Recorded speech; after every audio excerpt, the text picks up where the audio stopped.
Hello everyone. Today we will discuss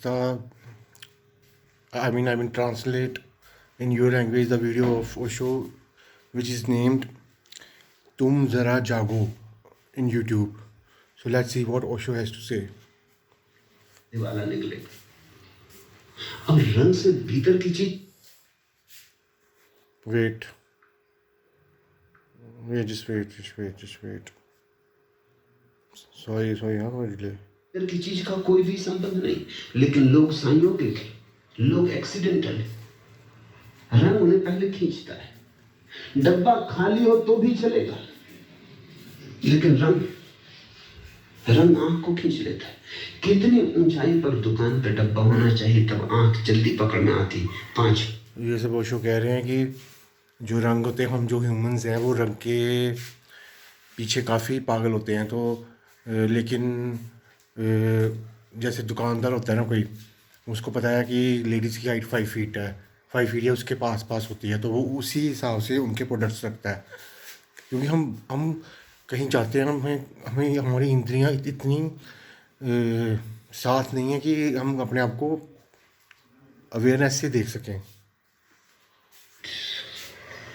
तो ठीक आंख की सीध में होता है।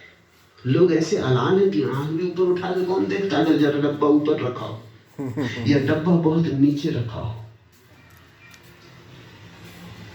तो अब तो विशेषज्ञ हैं इस संबंध में, जो बताते हैं कि तुम जब कोई चीज बना के बाजार में बेचो तो डब्बे का रंग क्या हो। आजकल तो मतलब कि साइंटिस्ट भी नई नई खोजें कर रहे हैं कि जैसे जिसको डब्बा बेचना है, चिल्ड्रन को बेचना है, वुमेन मैन जिसको भी बेचना है, उसका रंग कैसा हो। कितने बड़े अक्षरों में नाम हो, कितनी ऊंचाई पर दुकान, कितने बड़े अक्षरों में, जैसे बड़ा नाम हो या छोटा नाम हो, या कितनी भी ऊंचाई पे रखो ताकि ग्राहक को दिख जाए। तो इस तरह से जो दुकानदार होता है वो अपने ग्राहक को अपनी तरफ अट्रैक्ट करने की कोशिश करता है। देखा जाए कितनी दूरी पर ग्राहक खड़ा हो, तो काउंटर कितने फासले पर बनाया जाए, बेचने वाला क्या कहे, कैसे शब्दों का उपयोग करे। क्योंकि जरा जरा सी बात, एक भिखमंगा एक घर में भीख मांगने गया, सुंदर है, स्वस्थ है, जवान है। महिला बाहर निकली और उसने कहा कि जवान हो, स्वस्थ, सुंदर हो, कोई काम क्यों नहीं करते? जिंदगी में सफल हो सकते हो, भीख मांगने की जरूरत क्या है? उस आदमी ने कहा, अब तुमसे क्या कहें, दुनिया में बहुत स्त्रियां देखी, तुम जैसी सुंदर स्त्री नहीं देखी। फिल्म अभिनेत्रियां हैं, लेकिन तुम्हारे मुकाबले कुछ भी नहीं। तुम इस घर में क्या कर रही हो? तुम तो फिल्म अभिनेत्री हो सकती थी। उस स्त्री का रुक रुक, मैं अभी तेरे लिए भोजन लाती हूं।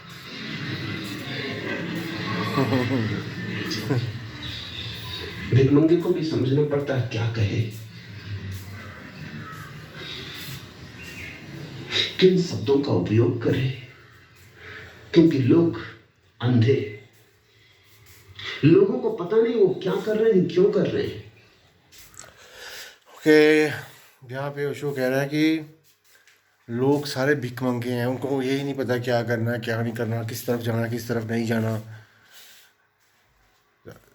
एवरीबडी इज ह्यूमन, सबसे गलतियाँ होती है, लेकिन एक गलती एक बार ही होनी चाहिए, 2 बार नहीं।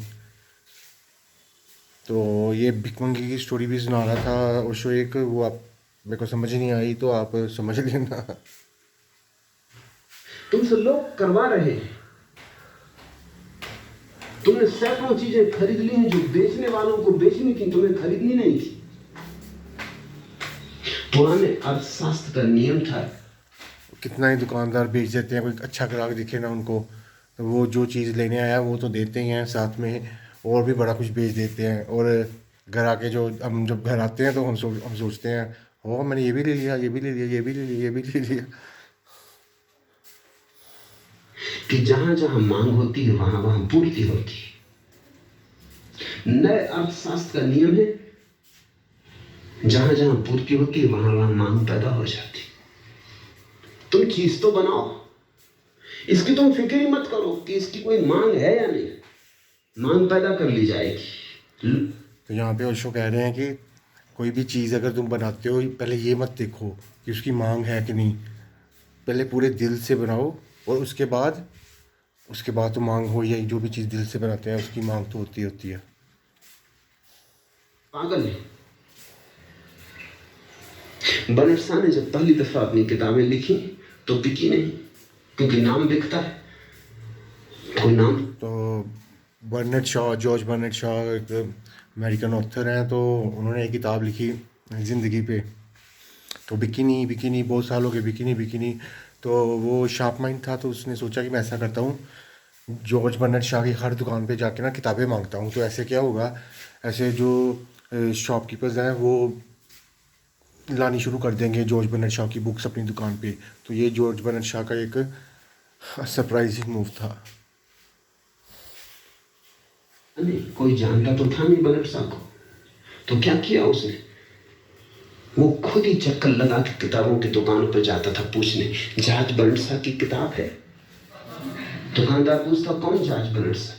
अरे तुम्हें जॉर्ज बर्नार्ड शॉ का पता नहीं? क्या खार किताबों का धंधा करते? इस नाम की किताब छपी।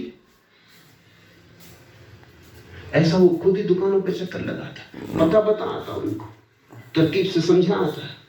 और जब उसने अपने मित्रों को भी कह दिया कि तुम जब निकलो कहीं से, कोई विशेष रूप से जाने की जरूरत नहीं, रास्ते में अगर किताब की दुकान पड़ जाए, इतनी कृपा मुझ पर करना, पूछ लेना जॉर्ज बर्नार्ड शॉ की फला फला किताब है।